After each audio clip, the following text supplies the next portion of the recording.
النجاح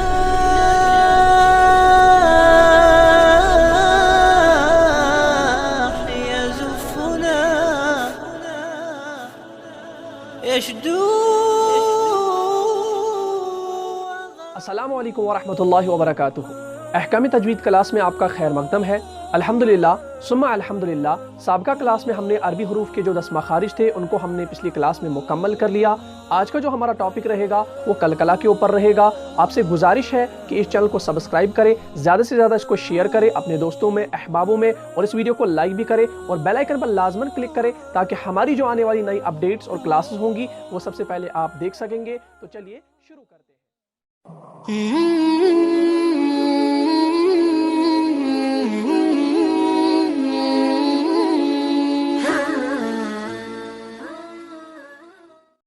بسم اللہ الرحمن الرحیم.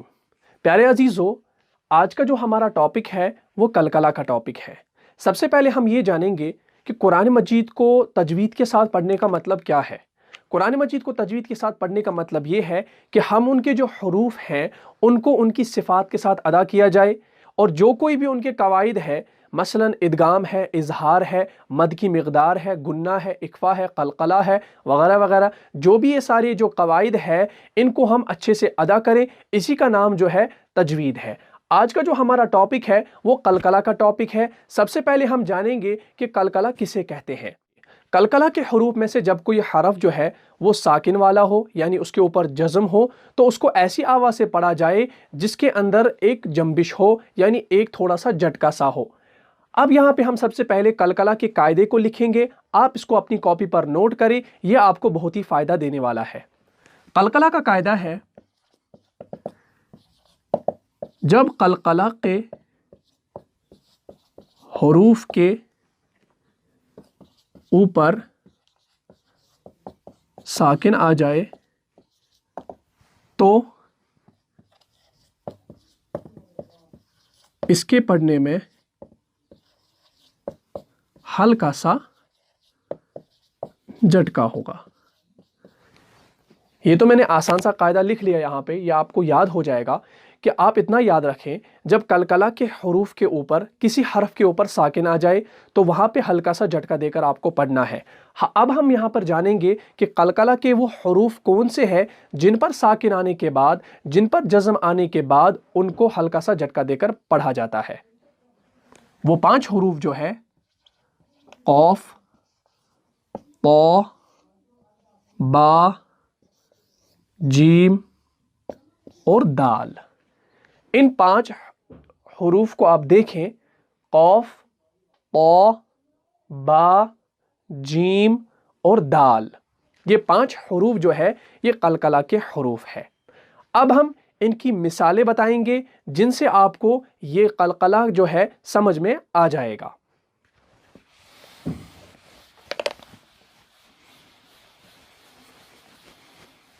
تو قلقلہ کے قاعدے کو جاننے کے بعد اب ہم ان کی مثالوں کی طرف چلتے ہیں جس سے ہمیں یہ قلقلہ سمجھنا بہت ہی آسان ہو جائے گا. سب سے پہلے ہم یہاں پر قاف کی مثال کو دیکھیں گے جو کہ سورہ نمبر 7 آیت نمبر 12 کے اندر ہے. وہ آیت کیا ہے اس کو میں یہاں پہ لکھ لیتا ہوں. تو اب ہم اس آیت کو یہاں پہ غور سے دیکھیں گے. یہاں پہ میں نے لکھا خلقتنی من نار وخلقتہ من طین. یہ یہاں پہ سورہ نمبر 7 آیت نمبر 12 کی جو آیت کریمہ ہے اس میں ہمیں قاف کی مثال ملتی ہے. یہاں پر آپ دیکھیں، خا کے اوپر زبر ہے، لام کے اوپر زبر ہے اور قاف کے اوپر ساکن ہے. اور اس سے پہلے ہم نے جو قاعدہ پڑھا، قاعدے میں بتایا گیا ہے کہ قلقلہ کے حروف میں سے جب کسی حرف کے اوپر ساکن ہو، یہ جزم ہو، تو اس کو ہم کیسے پڑھیں گے؟ ہلکا سا جھٹکا دے کر پڑھیں گے. تو آئیے اب دیکھتے ہیں. اب ہمیں اس آیت میں جو ہے قاف کے اوپر جو ہے ساکن آ گئی، تو اب ہم کیسے اس کو پڑھیں گے؟ خلق، خلق، خلق، ہلکا سا جھٹکا دے کر پڑھیں گے. خلق، خلق. پھر جب ہم اس کو پورا پڑھیں گے، خلقتنی من نار وخلقتہ من طین. خلقتنی من نار وخلقتہ من طین. خلقتنی من نار، خلقتنی من نار۔ تو یہ اس کی مثال آپ کو سمجھ میں آئی ہوگی۔ تو یہ تھی قوف کی مثال۔ اب ہم چلتے ہیں طا کی مثال کی طرف، جو کہ سورہ نمبر 37 آیت نمبر 10 کے اندر ہے۔ اس کی مثال ہے، تو اب یہاں پر ہم دیکھیں گے طا کی مثال کیا ہے، جو کہ ہمیں سورہ نمبر 37 آیت نمبر 10 کے اندر ملتی ہے۔ خطف الخطفۃ، خطف الخطفۃ، خطف الخطفۃ۔ اب یہاں پر دیکھیں طا جو ہے، طا کے اوپر ساکن آ گئی تو قلقلہ کا حرف ہے، اور اس کے اوپر ساکن بھی ہے تو یہاں پر قلقلہ ہوگا۔ تو ایسے ہی آپ خود اندازہ لگائیں، جو بھی آیت ہو، جو بھی قرآن کی آیت ہو جس کے اندر قوف، طا، با، جیم، دال آئے اور ان کے اوپر ساکن آئے، تو آپ کو وہاں پر کیا کرنا ہے، ہلکا سا جھٹکا دے کر اس کو پڑھنا ہے۔ خطف الخطفۃ، خطف الخطفۃ، خطف الخطفۃ۔ تو یہ تھی طا کی مثال۔ اب ہم چلتے ہیں با کی مثال کی طرف، جو کہ سورہ بقرہ کے اندر آیت نمبر 34 کے اندر ہے۔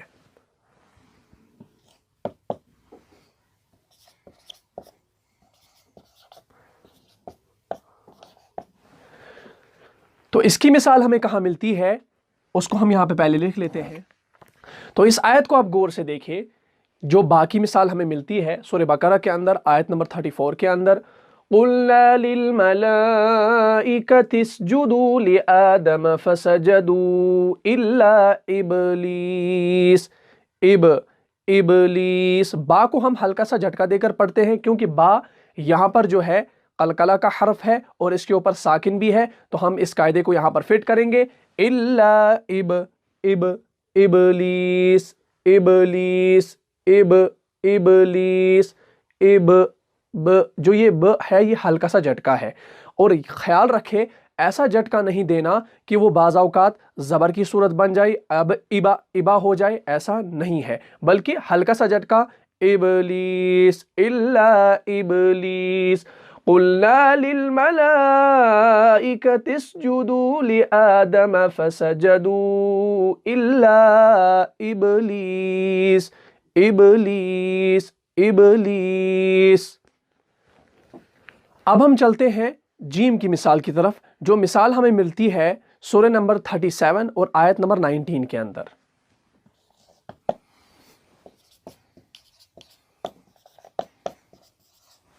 اس کی مثال کیا ہے؟ فَإِنَّمَا هِيَ زَجْرَةٌ، زَجْرَةٌ، زج۔ یہاں پر دیکھیں جو جیم ہے، جیم کے اوپر ساکن آ گیا، اور جیم جو ہے یہ قلقلہ کے حروف میں سے ایک حرف ہے، اور اس کے اوپر ساکن بھی ہے، تو یہاں پر قلقلہ ہوگا، اور پڑھنے میں کیسا آئے گا کہ ہلکا سا جھٹکا دے کر اس کو پڑھیں گے۔ فَإِنَّمَا هِيَ زَجْرَةٌ وَاحِدَةٌ، فَإِنَّمَا هِيَ زَجْرَةٌ وَاحِدَةٌ، زج۔ تو جیم کو جو ہے ہلکا سا جھٹکا دے کر ہم ادا کریں گے۔ اب ہم چلتے ہیں دال کی مثال کی طرف، جو ہمیں ملتی ہے سورہ نمبر 33 آیت نمبر 4 کے اندر۔ وہ کیا ہے؟ پہلے ہم اس کو لکھ لیتے ہیں۔ جعل ادعیاءکم، جعل ادعیاءکم، جعل دال جو ہے یہ قلقلہ کے حروف میں سے ایک حرف ہے، اس کے اوپر ساکن ہے، تو یہاں پر قلقلہ جو ہے، قلقلہ کا قاعدہ ہے وہ یہاں پر فٹ ہوگا۔ ادعیاء،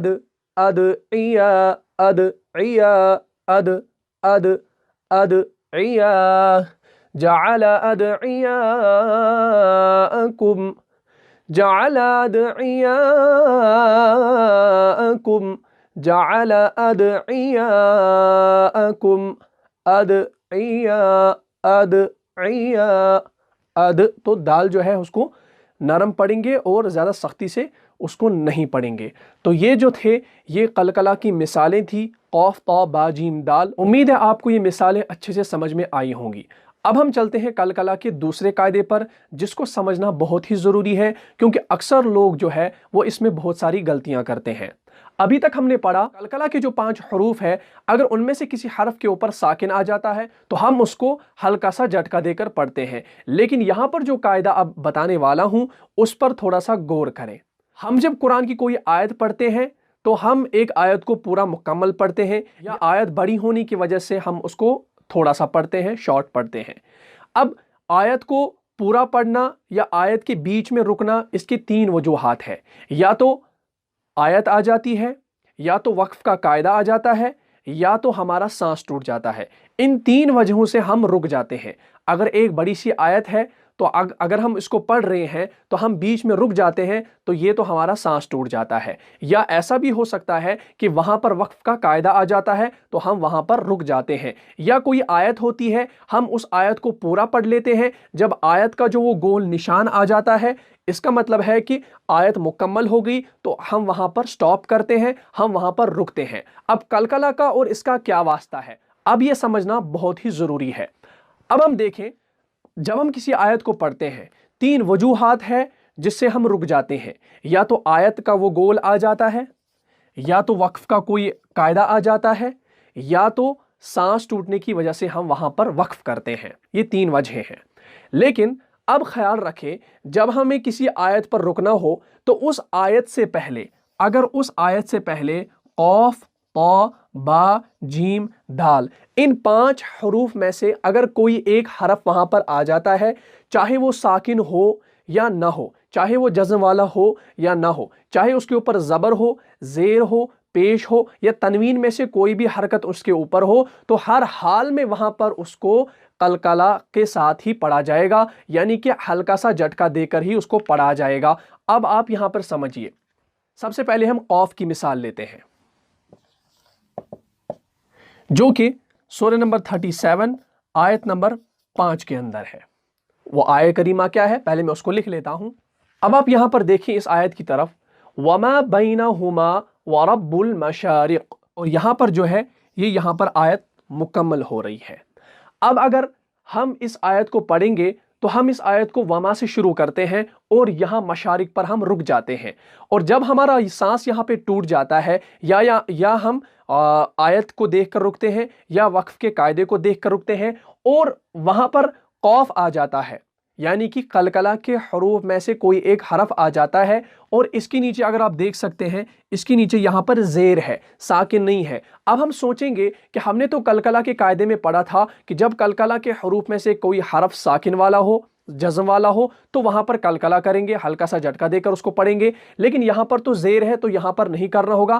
ایسا نہیں ہے، بلکہ یہ الگ قاعدہ ہے۔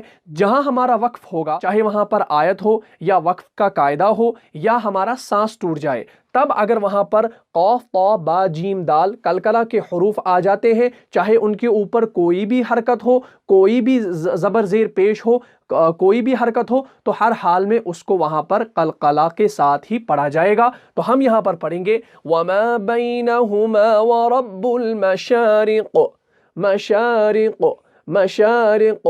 اب آسان سی مثال آپ کو میں دے دیتا ہوں، جیسے ہم سورہ فلق کے اندر پڑھتے ہیں، وہ تو ہم ایک ایک آیت پڑھتے ہیں، قُلْ أَعُوذُ بِرَبِّ الْفَلَقِ، فلق فلق، یہ جو میں کر رہا ہوں، قلقلہ کر رہا ہوں، کیونکہ میں نے ایک آیت کو پڑھا اور آخر میں قوف آ گیا، رکنے کے پہلے قوف آ گیا، تو میں نے یہاں پر کیا پڑھا، یعنی ہلکا سا جھٹکا دے دیا۔